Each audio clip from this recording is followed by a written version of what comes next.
Fraser and McKinnon on W4CY Radio.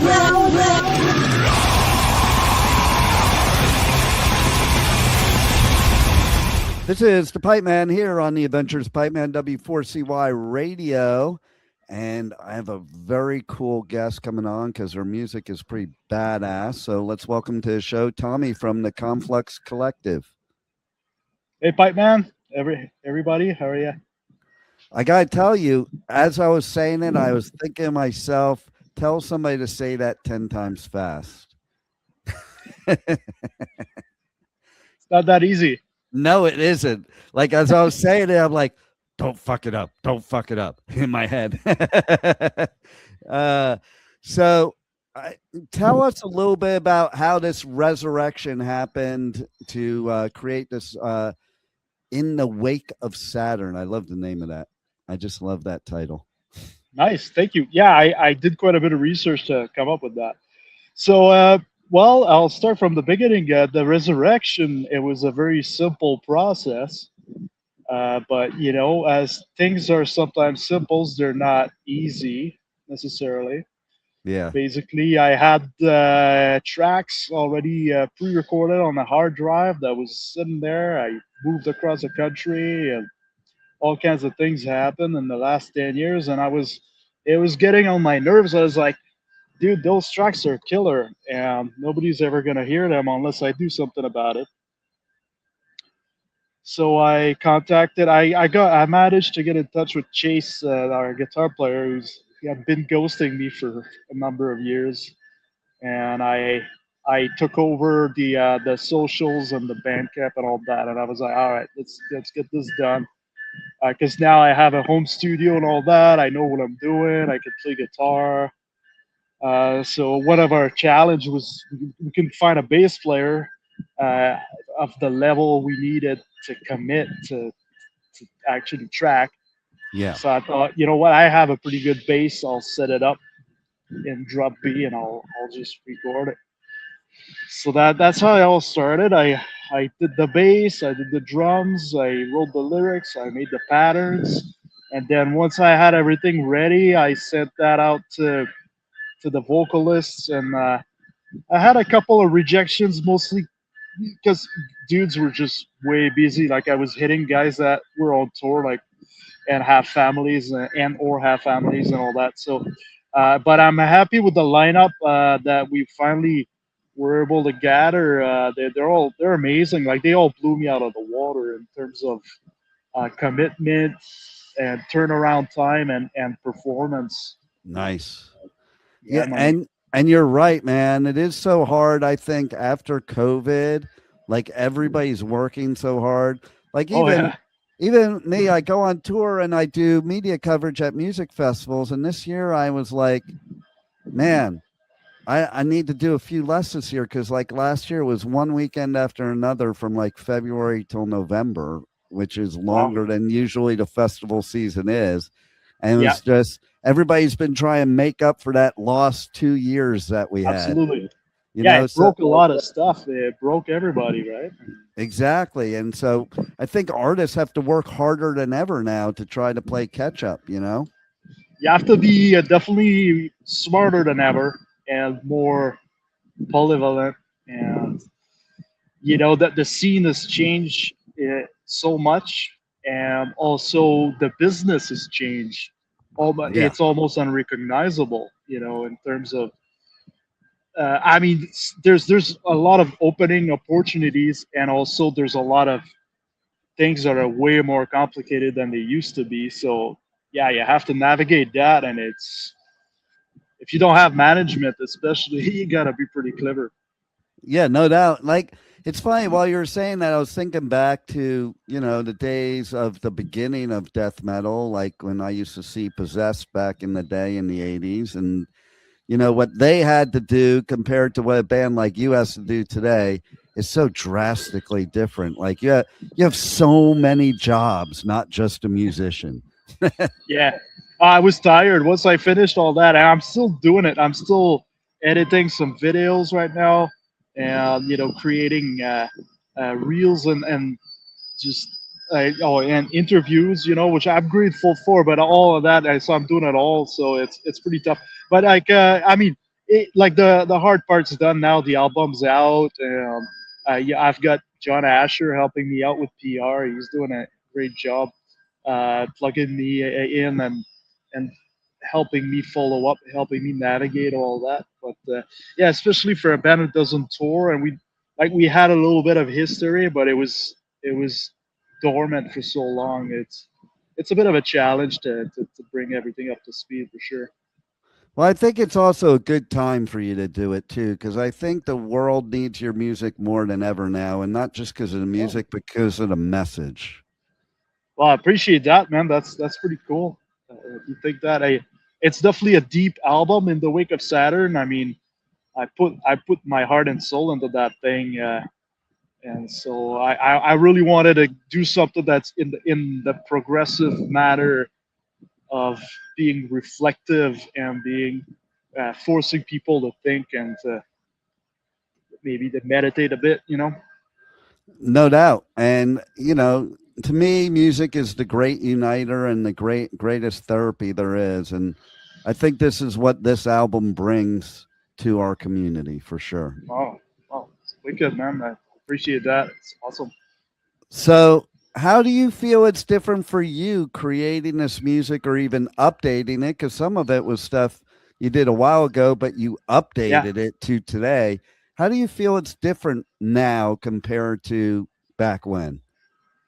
Well, I mean, I'm definitely a better musician even than back then. In terms of like I can compose, I can harmonize, I can play strings, record and edit. All stuff that when we recorded the EP, we had a sound guy, and then we got a mix engineer, and so I did some stuff obviously, but my job was mostly get the drums together and get the car to drive the gear where it's supposed to be going. And Yeah. now, like this thing, I took over the whole entire production. Jeanne Artemis, like she helped me out with the mix because my original, I did 2 mixes before sending her something, and yeah, when I re-listened to it, it's like it's a pancake. So she's like, she took pity of me, and she's like, why don't you just let me handle this? But in terms of production and also like kind of project manager, getting the whole thing together, I did all of it. So for me, that's a new level, and it's part of the reason why I really wanted to get this thing done as part of a bit of a schooling, if you will, or learning Yeah. process. For me, it's easier to learn if I have something to aim towards. So I thought, you know what, I have all these tracks. So Chase's guitars were final. I didn't have DIs, so we had to go with the tone from his camper profile that he had down. Luckily, I had side A and B, and I had all of or I mean left, right, and I have all the guitar solos. Everything was there. Uh, but I only had 5 tracks, so that's why I decided to write 3 more. And so that was my first time writing whole songs that made it onto records before with Neuraxis and stuff. I only wrote riffs. Like I would be writing stuff, and then when Rob started running out of riffs, he'd come to me and be like, "Hey, do you have anything I can?" Yeah. So that was that. That was that. So like it's basically a big step up in all matter of. It's kind of also kind of my first experience as a legit band leader, and not just sort of like the second in command kind of thing. So, Yeah. That's cool. yeah. And I think one of the other cooler things, like if we're going to talk about the cooler things about being a musician today, is as an artist, you have way more control nowadays. Oh yeah, crazy. Yeah.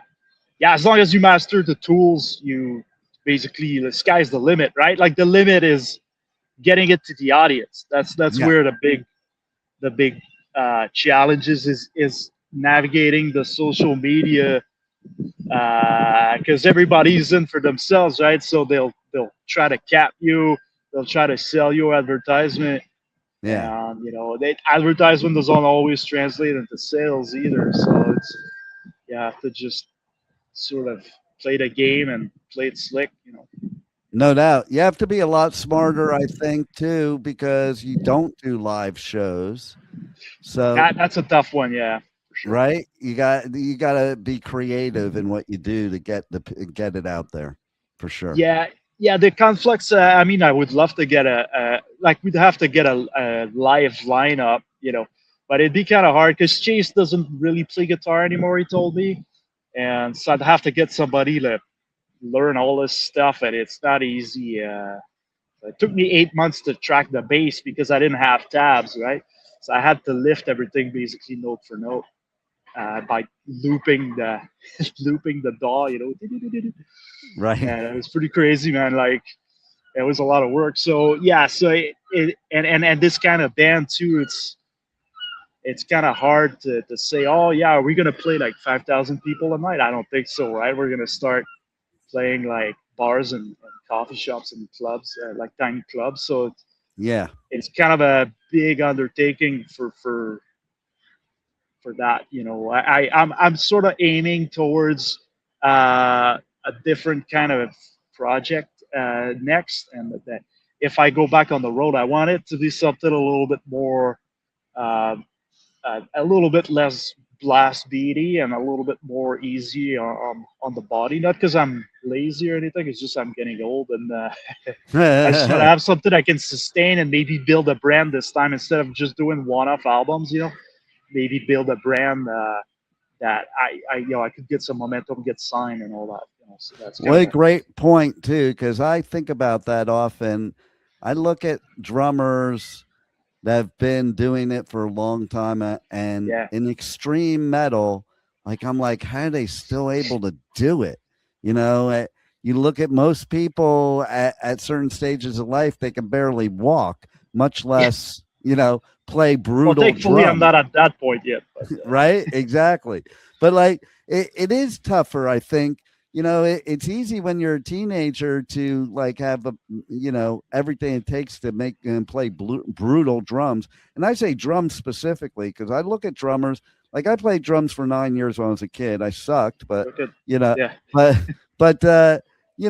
I think that's why I think about it that way because I'm like, holy shit, would I be doing that at this age? And it's like you really it takes being fit to be a drummer. big time, especially death metal, man, Yeah, and stuff that like Conflux is lots of intricacies and they're not easy tunes to play, right? So one thing is, for me, obviously going into the studio, I always have to be peak shape, right? So and then I got injured recently because I got a training injury, so I haven't been really able to practice as much or anything. So I'm sort of getting back into it now. So my next thing is I want to focus more on uh, uh, independence, like four-way independence and grooving. Like that's where I feel like at 43 now, that's where I feel like I can get another 30 years out of that. Like yeah, and just totally. pushing the boundaries that way instead of pushing the boundaries in the speed and intensity, or that kind of intensity. Anyways, you know what? Yeah, exactly. So I just it kind of pushed me, that injury thing kind of pushed me to reevaluate my style and all that stuff. And then Conflux, I really wanted to get it done because it was already kind of half done and it's just sitting there. And I was like, oh man, this is sad. So I wanted to finish it up and really like you know put it to rest in a brilliant way. And Well, I you mean, did we'll it. see. I mean, You yeah, did an amazing job. It is appreciate it, brutal, man. but it's also like so technically good. And I think that is the difference a lot of times. Like, you know, once you really learn your craft, then you can create like death metal that is musicianship opposed to just, brutal, but it's Yeah, brutal with musicianship. yeah. I mean, the groundwork was already there because Chase's guitar playing at that time like was so brilliant and advanced. So the five tunes he wrote, I mean, they're unbelievable. Like the amount of string skipping and all that, and it's not just that too. Like it's sketchy. Yeah. And then I just finished the arrangement, which was always for me sort of my secondary duty in any band, right? Like besides drumming. Uh, and back in the days when we didn't use to program anything, we just Right. jammed. So and like developing arrangements, and so I really focused too. Like I got inspired a lot by catchy bands, like Death and Gojira, let's say, or old school death metal bands, kind of, Morbid Angel, Death, to say, okay, I want these to sound like songs, not studies. I want Right. them to sound like songs. So I really, really worked hard on the lyrics to find the right words in the right spots, build up, and the singers totally caught wind of that, and they totally ran with it and made it like life, like really cool. Like Nice. I think that I'm really happy with the end result. To be honest, I couldn't be happier. Well, definitely everybody has to check it out. Why don't you tell everybody how they can connect to you on socials, how they can check the new album out, and everything else? Wow, very easy. For those who use big streaming services like Spotify, Apple, Tidal, and all that stuff, it's super easy to find. And I'd say just Google the title In the Wake of Saturn. It's unique. Uh, there's a couple of confluxes out there, but if you search by category or if you search by title, you're gonna find it right away. Conflux Collective In the Wake of Saturn. But on Spotify, it's just Conflux because the CDBB, my digital distributor, didn't allow me to use Collective because the logo said Conflux. Anyways, it's an AI thing, I guess. So yeah, Conflux In the Wake of Saturn. It's on all major platforms through CD Baby, and then for higher end, if you want to listen in Wave, go on Bandcamp because that's the 44.1 16-bit format that's on there, so it sounds better than MP3s and YouTube music and all that. Uh, so Bandcamp, and you can purchase the digital. For this time around, I wanted to have vinyl, so I did remaster the recording for vinyl, and I also produced a CD, which is also has the bonus tracks. The first EP has bonus track on the CD, and the artworks Nice. inside, so you can check that out at elasticstage.com. Conflux Collective official music. It's they'll print vinyls, high quality vinyls and CDs on demand when you purchase them. So that's what I went for this time around, and then we've got merch on Fort Wall. We got our merch store on Fort Wall. So if you guys check out either Conflux's YouTube or Facebook page or Instagram page. Conflux Co is the Instagram handle. You can find all the links to all of that. Yeah, that's it. Or Bandcamp. The Bandcamp has all the links as well. Bandcamp Yeah. is my favorite, by the way. They're really helping indie artists out by offering that direct sale portal and everything. That's really really cool. See, I love hearing that because there's so many of these services that are screwing over artists. I'm always happy to Yeah. hear when one is treating them right. Yeah, well, it's that the business model of the big streamers is really built on volume and is Yeah. built towards advertisers, volume and shareholders, right? So the artist really is sort of left in the lurch, if you will. They're left. Yeah, like so. What they pay people really is laughable. Like I saw a post the other day. Somebody had a million some stream. I think they made like $200 out of that. I know it's ridiculous, right? It's absurd. I mean, it's absurd. It's horrible. So like the streaming revenues. I mean, it's non-existent, right? So what I find is a great alternative to that. If when people really want to encourage a band and they love the band, uh, necessarily maybe they have a small apartment, maybe they don't have a turntable, whatever, they want it in their phone. Go and buy the digital album. You get the artwork, you get the lyrics, you don't have to listen to advertisement.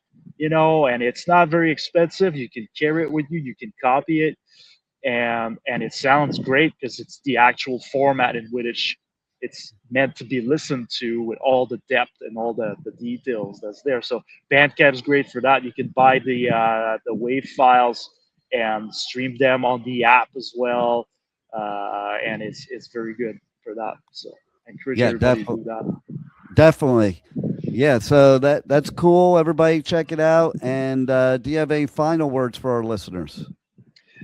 Well, everybody that's taken the time to check out the Conflux Collective in the Wake of Saturn album, thank you so much. I like I said, I poured my heart and soul into that, and it was a pretty challenging album to make. So check it out, have a listen, share it, and hope you headbang and it suits your mood.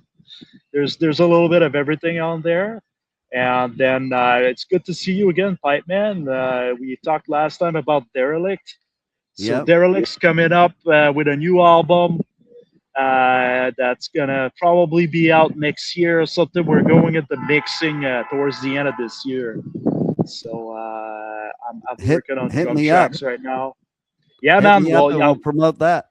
Sounds good. Well, you'll hear from us again. And yeah, that's it, man. Stay heavy, and thanks for the invitation. Yeah, and thank you for being on the Adventures of Pipe Man. My pleasure. Thank you for listening to the Adventures of Pipe Man on W4CY Radio.